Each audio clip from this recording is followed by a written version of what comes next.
Sit. Sit. High five. High five. Come on, high five. Good boy. All right. Hi, friends. My name is Bill Evertsberg, and I'm one of the ministers at Kenilworth Union Church, and this is Doogie, my assistant minister, and you probably recognize the location we're filming from. This is congregation Sukkat Shalom in Wilmette on Central Avenue. In the summer of 2017, during July and August, when Kenilworth Union was refinishing our floors and our pews, Sukkat Shalom hosted our worship service. You'll see in a minute the beautiful worship space. I'm going to talk to the senior rabbi here, Sam Gordon, and I just want to say thank you once again to Sam and to the congregation here at Sukkat Shalom for being so welcoming to us now almost 4 years ago. So thank you, Sukkat Shalom. So Sam, thank you for inviting Doogie and Matt and me to this beautiful house of worship. We're so glad to be here. Our partnership with Sukkat Shalom has been a rewarding experience for my 6 years here. So tell us something about how Sukkat Shalom got started and what your mission and meaning is.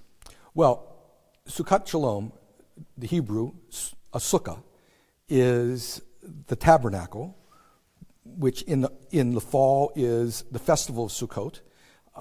And we use the term Sukkat Shalom, a shelter of peace. And the idea of a sukkah is that it's open. It doesn't have permanent walls or a firm roof. It's open to people being able to enter, as well as being open to the heavens. And so it was a name that really reflected what we wanted as our mission. We wanted to be an open congregation that would be welcoming to people of all backgrounds, whether they were Jewish, from conservative, Orthodox, non-observant world, or whether they were oftentimes people who grew up within the Christian world who had intermarried with a Jewish partner and were raising families that had a diversity within it. And so we wanted to be a place that nurtured that and was able to build a spirituality based on that diversity of our families. So you have a bunch of Christians as part We of do. the We do. In congregation? fact, we have a few people who are members of our congregation and Yes. members of yours. That's right. That's how we became acquainted, right? That's right. One of the spouses was yours, and one of the spouses was mine. When was Sukkat Shalom founded, and by whom? Well, I founded it about 25 years ago, although it had grown from a small group of friends who were either parents of my children's friends or neighbors from the Wilmette, Evanston area. And some of them were colleagues of my wife at work, and who came to me because they were intermarried and did not feel welcome in other places and wanted to know how to manage the issue of raising a family with two faiths. And so we started meeting informally in that way. And 25 years ago, we formed the congregation. We did not have a building for a long time.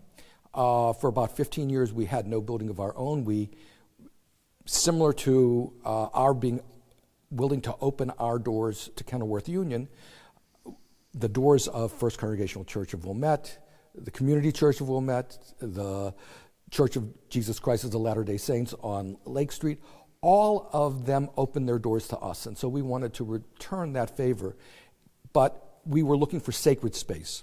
This wonderful building was originally the Christian Science Church of Wilmette, and it became available to us, and we were able to renovate it and build our own sanctuary here for our congregation. Such a charming sacred space. What a wonderful place to worship. Sam, we were talking before Matt turned the camera on that your experience as a homeless congregation made you mindful of homeless congregations like Kenilworth Union. We were renovating our pews and our floors. And I think that's so interesting, kind of biblical precedent, right? Right. Jesus said foxes have holes and the birds of the air have nests, but the Son of Man has nowhere to lay his head. Yeah. Hebrews wandering in the wilderness before finding Canaan. So that's kind of a beautiful sentiment. Thank you for that hospitality years ago. So tell me, my congregation is curious about how our sister congregations are faring during this almost year-long pandemic now. As a congregation and as individuals, how is your congregation faring during this time?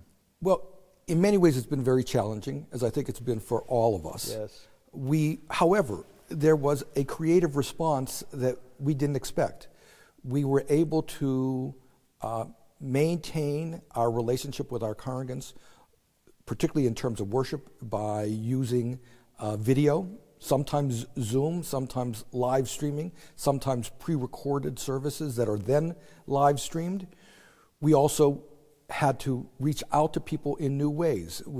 Twice we delivered goodie bags to every member of the congregation by the senior staff and the senior clergy. Would drive around 330 families or whatever, and we dropped off things for the High Holy Days and for Hanukkah, and we expect to do the same thing for Passover.